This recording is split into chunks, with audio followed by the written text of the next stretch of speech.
Okay, Assalamualaikum dan selamat petang. Okay, yang cikgu janjikan tadi, ini video berkaitan dengan faktor penggalak globalisasi.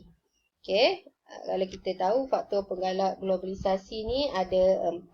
Kita tengok satu persatu.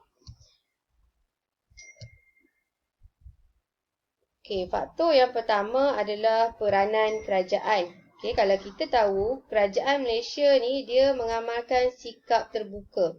So, mana-mana syarikat multinasional boleh datang dan melabur di negara kita.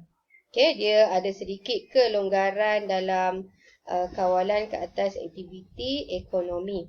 Okey, kalau kita tengok juga, kerajaan melaksanakan pelbagai polisi atau ada pemberian insentif seperti pelepasan cukai untuk menarik minat pelabur asing. Ada pelepasan cukai. So, bila ada pelepasan cukai, pelabur asing berminatlah untuk melabur kat negara kita. Sebab apa? Cukai ni kalau kita tahu, dia akan meningkatkan kos pengeluaran suatu barang ataupun perkhidmatan.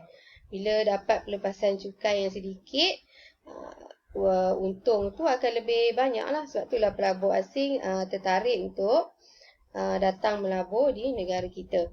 Okey, seterusnya polisi kerajaan juga contoh seperti ada pengecualian visa untuk rakyat negara tertentu dan ada pemberian visa semasa kehadiran masyarakat dari luar negara dapat menggalakkan proses globalisasi.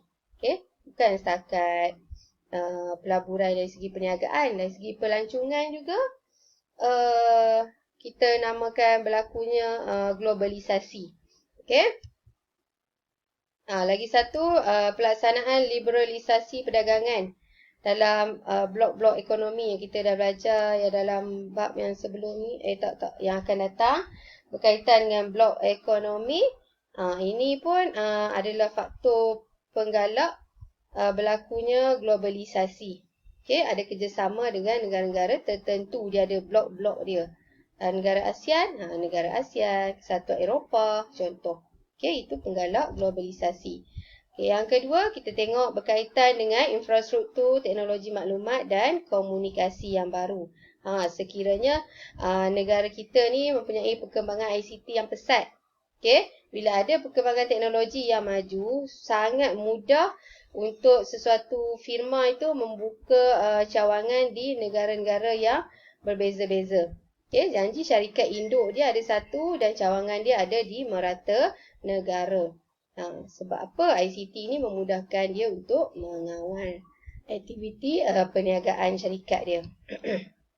Okay, contoh ada mention facsimile, email, telegram, Skype, sekarang ni video call, video conference, semua boleh buat secara online. Okey, bila ICT semua ni maju, dia membolehkan negara di dunia ni memperoleh maklumat perdagangan dan ekonomi dengan lebih cepat. Sekejap je dah boleh dapat maklumat berlaporan perkembangan syarikat-syarikat cawangan di negara lain. Okey, keadaan ni lah yang menyebabkan ataupun menggalakkan inovasi, produktiviti dan juga pertumbuhan ekonomi berlaku. Okey. Kalau kita tengok, inilah kita lah ni yang sekarang kita bukan setakat tahun ni je dah beberapa tahun kebelakangan ini banyak pengguna yang membeli barang secara atas talian. Ini juga menggalakkan perkembangan globalisasi. Okey. Seterusnya,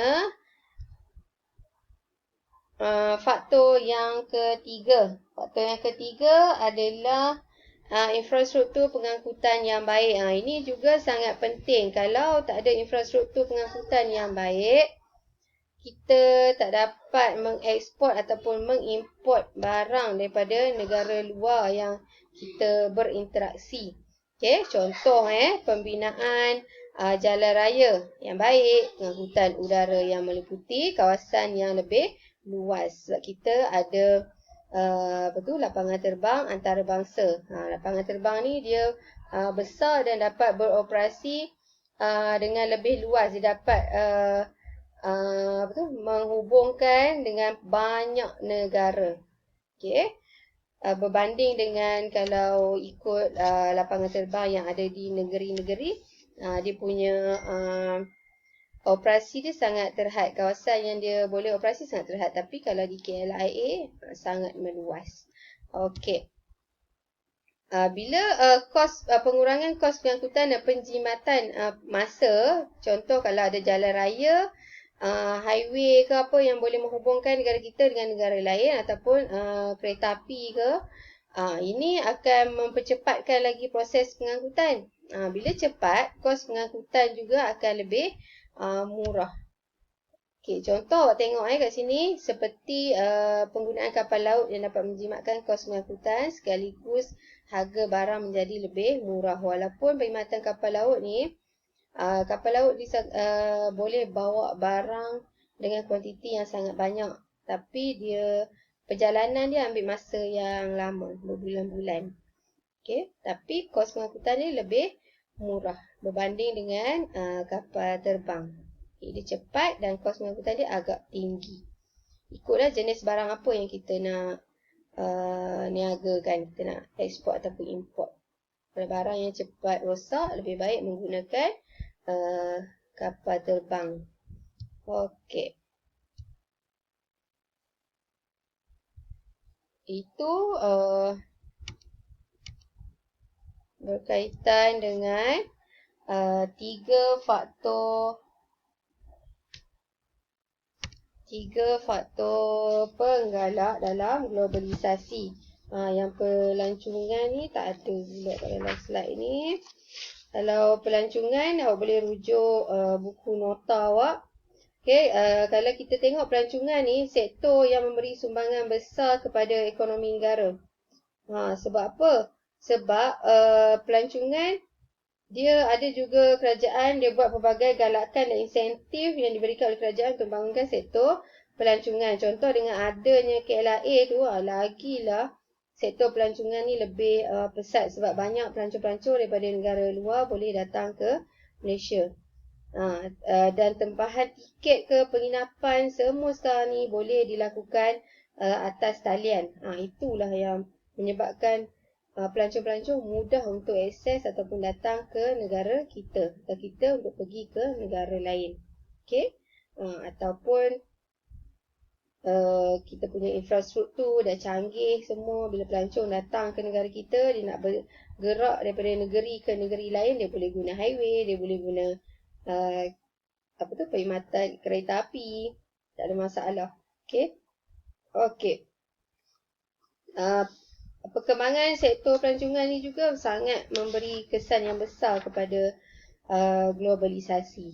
So, kena ingat faktor penggalak yang menyebabkan berlakunya globalisasi ada 4. Ini semua faktor ni awak kena ingat dia punya tajuk dia punya isi dia. 4 tu. Huraian tak ada masalah.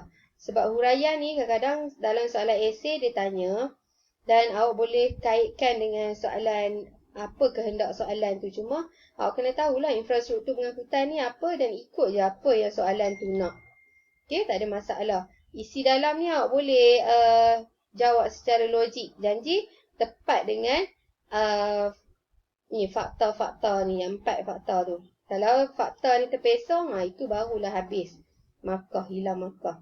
Kalau fakta ni tepat, huraian dia logik dan berkait dengan fakta, okey, tak ada masalah. InsyaAllah akan dapat markah.